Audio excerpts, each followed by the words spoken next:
महापुरुष ईसा audio book, लेखक पंडित श्री राम शर्मा आचार्य।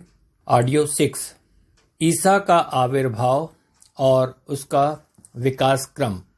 पूर्व में हम धार्मिक दृष्टि से इस बात पर विचार कर चुके हैं कि ईसा जैसे दिव्य आत्माएं ऐसे युग परिवर्तन के अवसरों पर ही प्रकट हुआ करती हैं जब मानवता विकास क्रम की एक मंजिल से दूसरी मंजिल पर कदम रखती है और आगामी परिस्थितियों की जानकारी न होने के कारण शंकाकुल होने लगती है।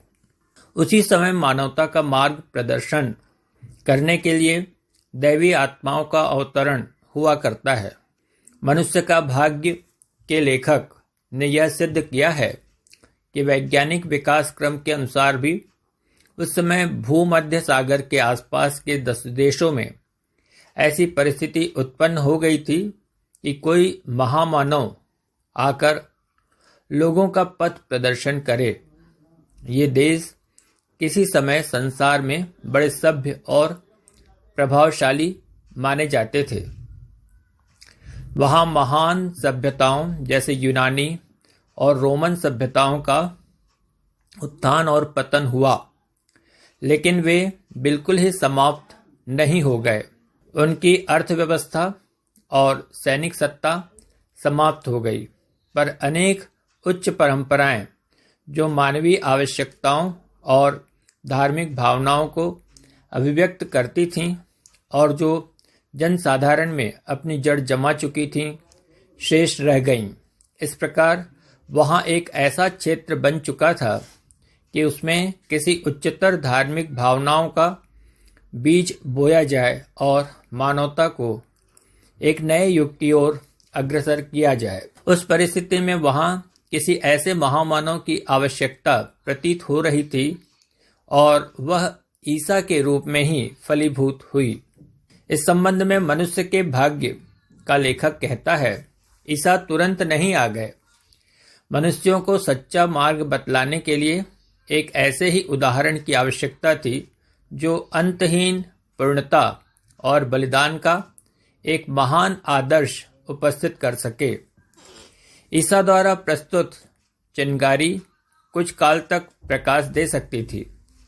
अपनी उत्कर्षावस्था में वह संसार को प्रकाश दे सकेगी।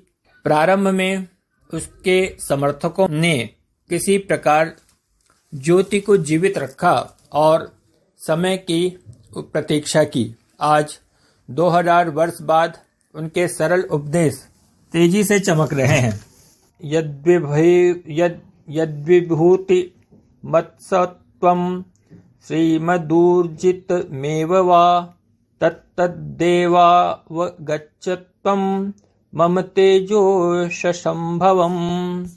जहाँ कहीं किसी असाधारण शक्ति संपन्न व पवित्र आत्मा को मानवता के उत्थान के लिए यत्नशील देखो तो यह जान लो कि वह मेरे ही तेज से उत्पन्न हुई है। मैं ही उसके माध्यम से कार्य कर रहा हूँ। इसमें कुछ भी संदेह नहीं कि महापुरुष ईसा मानव सभ्यता की प्रगति के मार्ग में एक प्रमुख प्रकाश स्तंभ थे।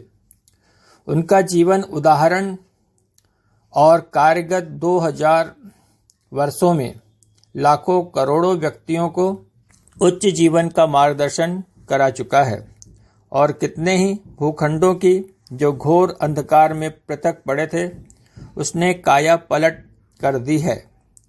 ईसा के उदाहरण से ही अनुप्राणित होकर आज भी हजारों महापुरुष गिरे हुए लोगों के उद्धार के लिए आत्मत्याग का उच्चतम आदर्श दिखलाकर मानवता की ओर अग्रसर कर रहे हैं।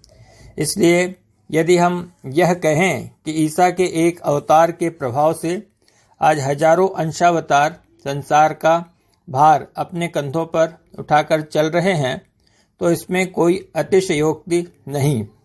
जैसा कि ऊपर गीता के श्लोक में कहा गया है, जो व्यक्ति प्राणों का समस्त मोह त्याग कर अफ्रीका के भयंकर जंगलों और प्रशांत महासागर के अगम्य टापुओं के नर मांसाहारी लोगों के बीच जाकर उनको मानवता की शिक्षा देते हैं, साथ ही रोग, शोक, अभावों को दूर करने का भी प्रयत्न करते हैं और इसके बदले में स्वयं वहां अस्वस्थ होकर अपना बलिदान कर देते हैं।